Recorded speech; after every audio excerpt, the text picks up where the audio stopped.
Critical Analysis. This is your video that's going to cover your Week 7 attendance post and then the remaining Chapter 8 assignments that were not included as part of Week 6. So if you recall, in Week 6, under the, I know I'm in Week 7 right now, but in Week 6 under the watch, you did have your Chapter 8 lecture and your Chapter 8 vocabulary. I have reposted those here in Week 7 just for your review in case you need to review the concepts from Chapter 8 as well as the vocabulary from Chapter 8 as they tie into some of your assignments that you'll be doing this week. So I'm going to go ahead and get into the Week 7 submit folder. And I'm going to go ahead and run through this first chunk right here. So first off, as always, you have a Week 7 discussion post. This is due by Wednesday the 20th for Week 7 attendance. We're getting close to the end, so we're almost there. Great job. Those of you who are sticking with it and you're posting every week, you're making sure everything's turned in. So your Week 7 is actually going to correlate with Chapter 9 concepts. Chapter 9 talks about graphics and visuals.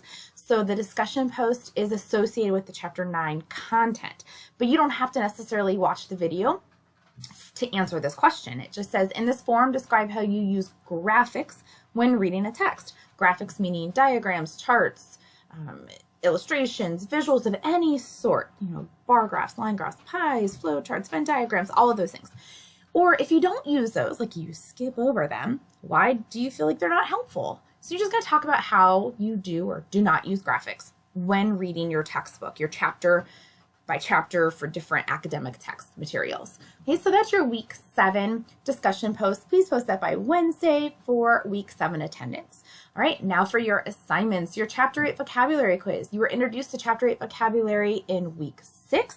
So there is that video that I, again, copied over in case you need to re-look at those words. I also recopied the Chapter 8 study guide in the to fill in folder so that you could have access to that again as needed. So as always, your Chapter 8 vocabulary quiz is going to look just like all your other chapter quizzes.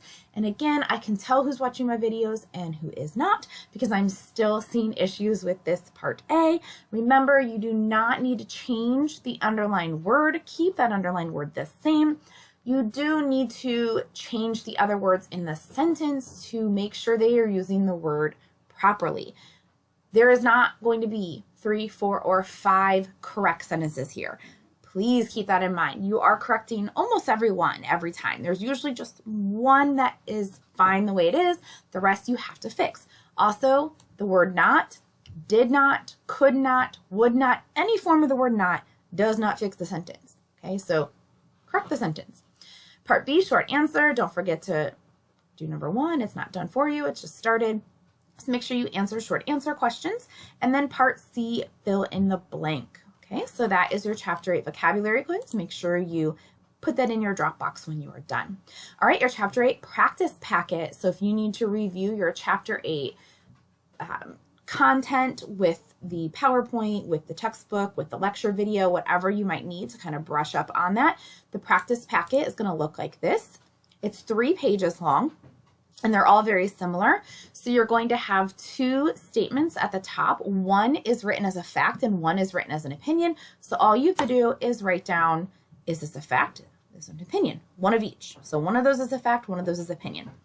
The next one is identify the purpose. So in Chapter 8, we talked about authors write for a purpose.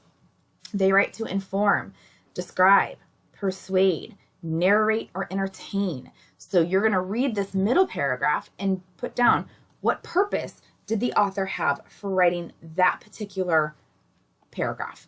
And then finally, read this paragraph and tell me, is it unbiased, meaning the author has no opinion, it's just factual, or they're giving both the good and the bad very evenly? Are they biased in favor? Is this really positively slanted? Or are they biased against? Is it negatively slanted? Okay, and that's going to be the same thing under here.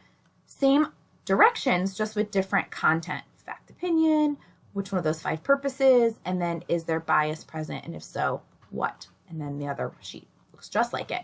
So you'll do that. you'll save that and you'll upload that into your practice packet Dropbox.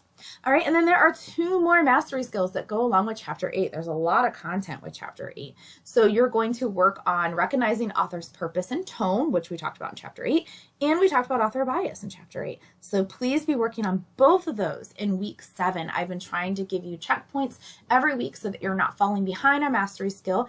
We are almost done with the course. Again, week 7 of 8 weeks. So we really need to make sure these mastery skills are done. Some of you are falling a little behind, which is why I want to make sure that you're doing these as they come up. The other thing that I wanted to just draw your attention to, if you did not get a chance to do any optional practices last week in week 6, there is Chapter 8 optional practices in here. It's just a copy over from the previous week. So if you did these and you kind of checked yourself, you don't have to do them again. If you didn't get a chance in week 6 and you'd like to do that now, they're here, right here for additional practice. All right, those are your assignments, including your week 7 attendance post, Chapter 8 remaining assignments, and your mastery skills for this week. All right, bye.